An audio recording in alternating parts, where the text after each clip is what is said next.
3 years ago, I decided to do something I thought was kind of crazy at the time. Do a fast fashion no buy. Buy no new clothes for the entire year, 365 days. And if you don't know what fast fashion is, it's that cheap clothes, most of the clothes that you can find at the mall, the things that are produced as cheap as possible, as fast as possible, and really aren't meant to be worn a ton, like wear it a couple times, get rid of it, wear it once. Sometimes you don't even wear it at all. Because hey, it was $20, or it was $10, $15. And what's even crazier is when I decided to take this pledge. Good evening. Thanks for joining us. I was also a local TV news anchor, like the main primary news anchor on the news several times a night, 5 days a week. So prime target for attacks about what I was wearing, because trust me, people are watching, and if you wear the same thing too many times, they'll complain. If they don't like what you're wearing, they'll complain. If they like what you're wearing, they might say something, but probably not. But I thought, no, not today, trolls. So I started it. I thought, hey, let's get real. This is going to be hard. I'm really going to be challenged. It's going to be like living in the olden times or something like that. If I had told you that that's really how it went, I would be lying to you, because not only was this not hard, it's 3 years later now, and I'm still doing it because I'm never going back to the way that I was shopping before, ever. And I don't know why I wasn't doing it all along. So this video for you guys is to challenge you in 2021, do a no buy of fast fashion and see what happens. And it sounds hard, but it's really not. And take it from me, I'm going to give you 4 different hacks about how you can get through this, and you can get through this in flying colors, and you're going to be dressed better than you ever have been in your entire life. And you're also going to have more money than you've ever had in your budget for clothes in your entire life. Step 1 is clothing rental. This came in clutch for me when I was working in local news. It feels like it's this huge secret that people don't really talk about, but it works so well. So here's the deal. I used 2 different companies when I was doing this. The first one was Latote. This is the first one that I used. This is not a sponsored video by anyone.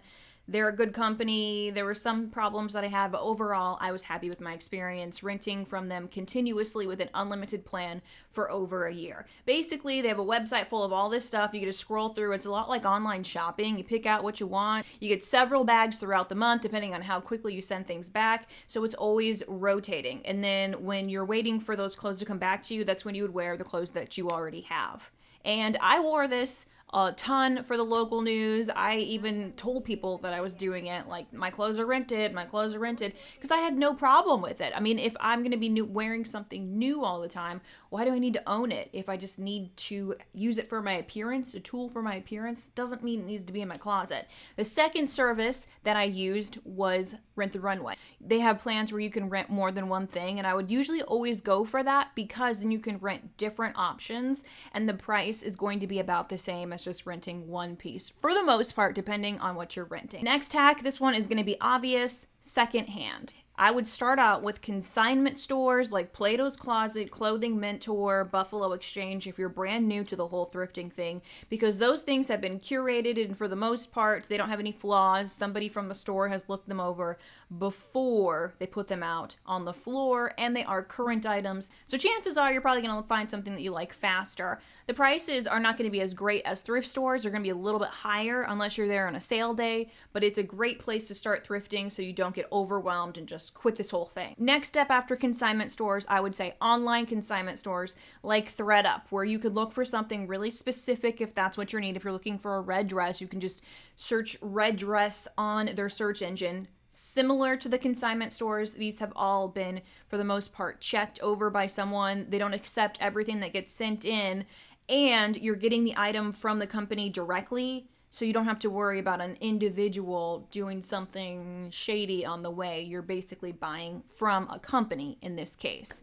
The next step that I would say, if you've already done those 2, is to head over to apps like Poshmark and Mercari. You can get some great deals on that. The only thing you need to keep in mind is that's person to person, and you need to look for the right people. So this might sound like an ad for myself. I guess it kind of is. You should look for people that have a ton of things in their closet, because what they are resellers. The reason that I think you should be targeting people like me to buy from is because we do this as a business. We do it professionally. For the most part, your chances of getting screwed over are much lower. The chances of not getting what you ordered, much lower. The chances of there being stains or something wrong with it, very low. There's a whole community of people dedicated to doing this right, and you can get some great deals from them. And the last step is thrifting. I mean real thrifting, not hipster thrifting. I'm talking about like the actual nonprofit thrift stores, like Goodwill, Salvation Army, your local thrift store for the animal shelter, that kind of thing. That is going to be just everything in a room. It's very overwhelming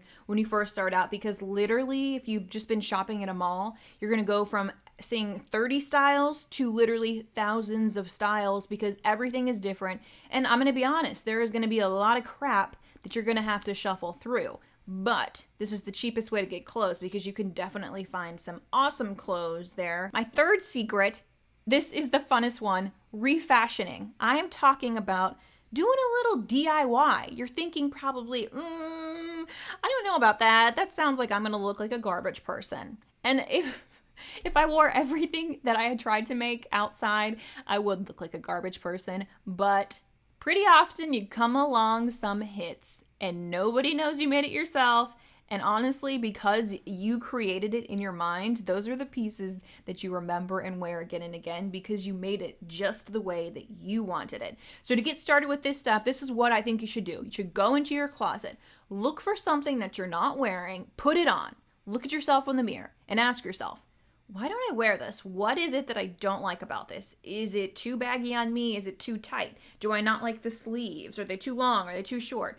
Does this color not flatter me? Well, most of those things you can absolutely change. If you don't like the color, get some dye. It's a simple process that honestly is going to take you under an hour to change the color of most things. As far as other projects, you can cut, snip, do whatever you want to change your thing and make it actually serve you. Just ask yourself 2 questions.